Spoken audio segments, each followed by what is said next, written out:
So, Lauren and I are from Ord. Today we would like to talk to you about Omni-Channel technology powering the business of fashion. And the reason why we choose such a catchy title is because we wanted to really make people think, what are we talking about? So my name is Ruairi. I'm the product lead at Ord. I've been there for about 2 months, so please be gentle on questions. It's been a very steep but fun learning curve. Background, I'm a product management consultant, so I've worked across many different firms in product management roles.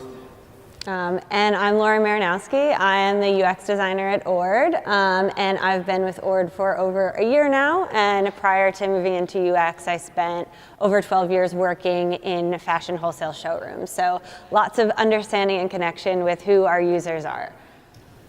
Yeah, she's our biggest IP. Cool. So in order to move on to why we're disrupting technology and why we are thinking that we can basically turn the fashion industry on its head, I want to give you some background context. So another catchy one. So Ord provides an omni-channel approach to managing global wholesale networks for luxury designers. Now what does that mean? So what we do in a nutshell is we do B2B and we're moving that into B2C.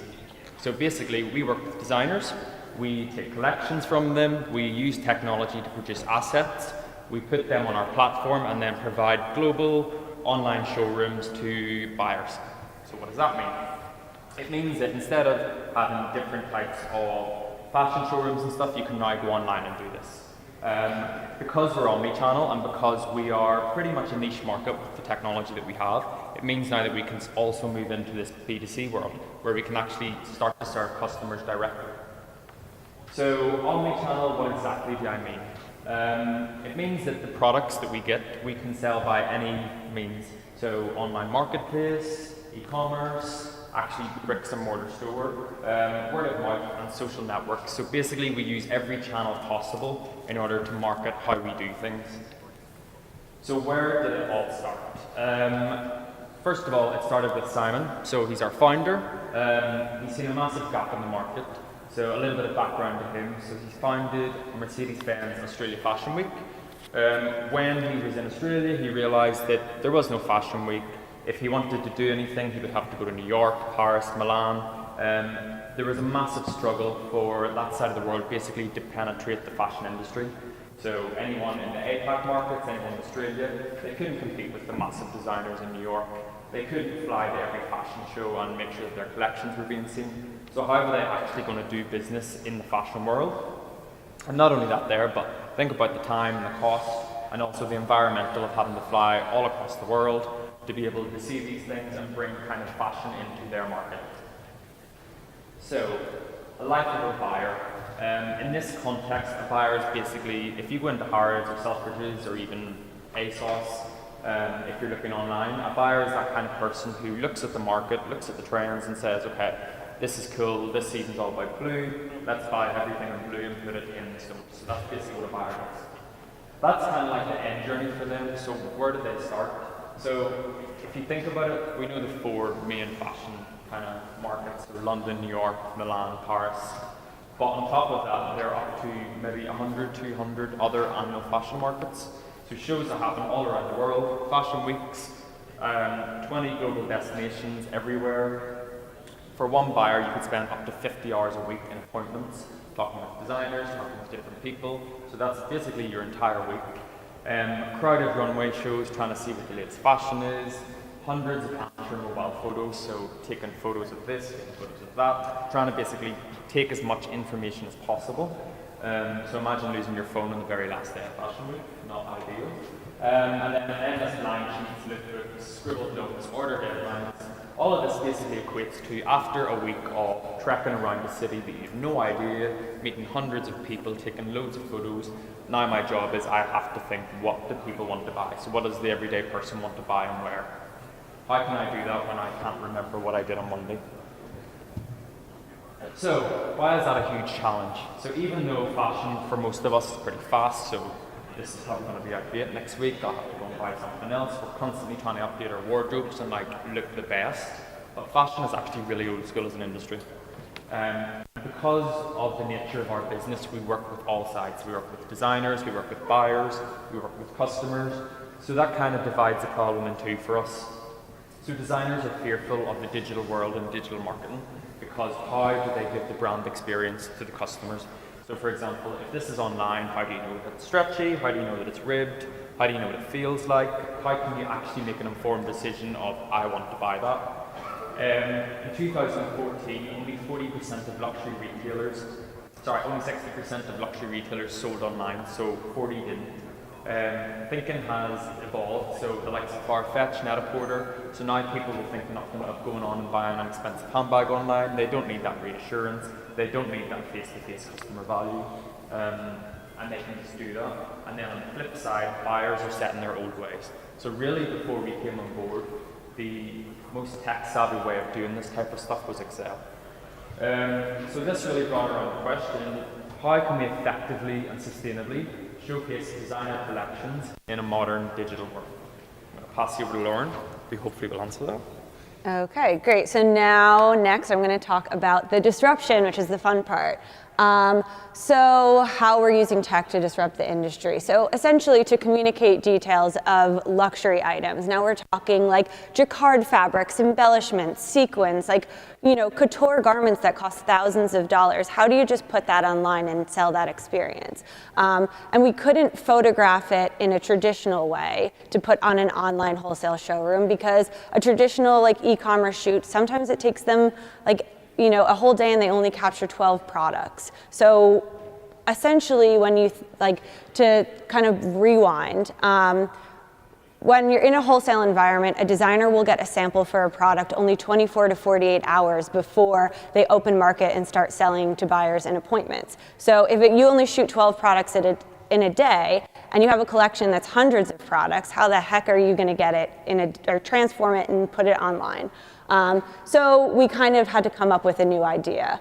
And we decided to build our own technology. So what we did is we got a team of amazing hardware and software engineers, and we created a capturing device that can take a 360-degree photo faster than anyone else in the market. And so we can take that 360 capture in just 20 seconds. Our next closest competitor takes it at 50 seconds. And not only does it take it in that speed, but it's also small, it's lightweight, it's portable, and can fit basically backstage at a fashion show or in a really tiny studio in a showroom. And this kind of work in progress that we've done on this has attracted investment from Alibaba. So really exciting to kind of see that 360s are shaking it up in a new way. So to kind of break down and bring back where the Omni-Channel technology comes into play, we take our capturing device, which we refer to as the orb, and we take a designer product. So here's a red, patent kind of pump. And after it goes through the orb, you get a 360 digital representation of that product.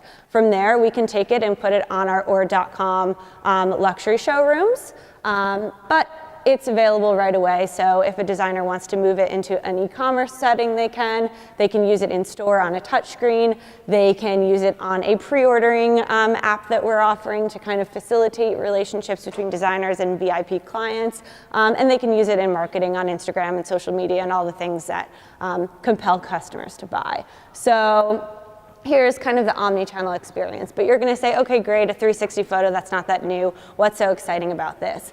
But kind of to step back and think about the way that e-commerce was traditionally done, there would be, someone like a Net-a-Porter has teams of like hundreds of people and budgets that are absolutely massive, and it takes them months and months of organization. So a designer has a sample, but they might not shoot it and get it live for 6 months, and while that time production's happening.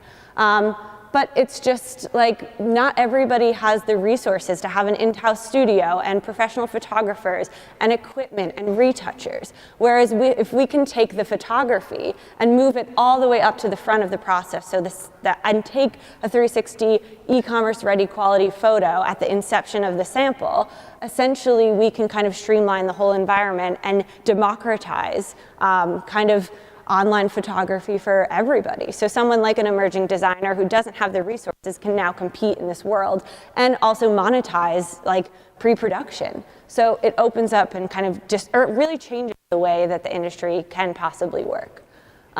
So some examples of clients that we're working with are Jimmy Choo. So you can kind of see here, they've got this really cool 360 diamond trainer, which I'm sure everybody here wants and needs, spinning on their website. And so kind of as a byproduct of helping designers create digital collections for wholesale, instead we're kind of now challenging how traditional e-commerce shopping works for everybody. Another example is someone like a Moda Operandi. You can see the 360 kind of spinning array here on their product grid. So from here, kind of new normal, like we believe that a 360 is going to be the new normal because it is the best possible digital representation of a product. We're excited that we're helping designers evolve on both the B2B and B2C front and hopefully motivating them to embrace new technology. Like I said, democratizing e-commerce photography.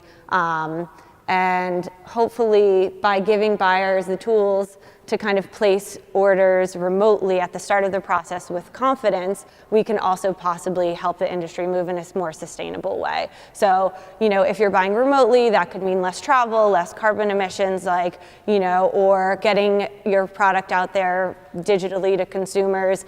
Essentially, you can, you know, be smarter about what you produce and not overproduce, lack of dead stock. Kind of things in that nature. So in terms of along the way, we had a lot of key learnings that we'd like to kind of share with you guys. We think one of them is technology isn't the answer to everything. So we kind of set out to replace a photographer with our orb. And you know, there's a lot of unforeseen variables. So even though we can get the capture time down to 20 seconds, which is, you know, like I said, pretty fast to take a photo. When it comes to high fashion, styling, it's like quite time consuming. So that's kind of something that we didn't initially take into consideration and we're working on every day to get that chain of the handbag propped up right and kind of styled nicely on an e-commerce website. Always field research is key. Get out there. I think our friends at giffgaff talked about how it's really about looking at users' problems, you know, and realizing that clients have different needs. So for us, we found out that wholesale quality is a lot different than retail quality. And then also the industry can be slow to embrace change. So make sure that your MVP is indeed viable. So, and knock-on effects can be huge. So like we said, the byproduct of kind of setting out to create online showrooms has opened up a lot of opportunities.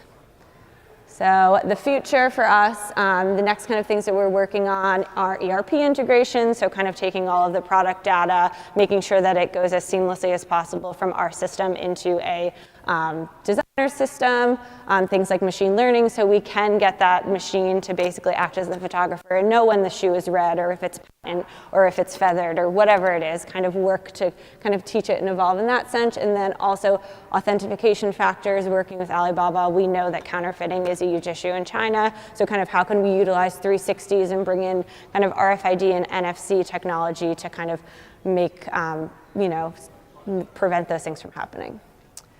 So thank you guys.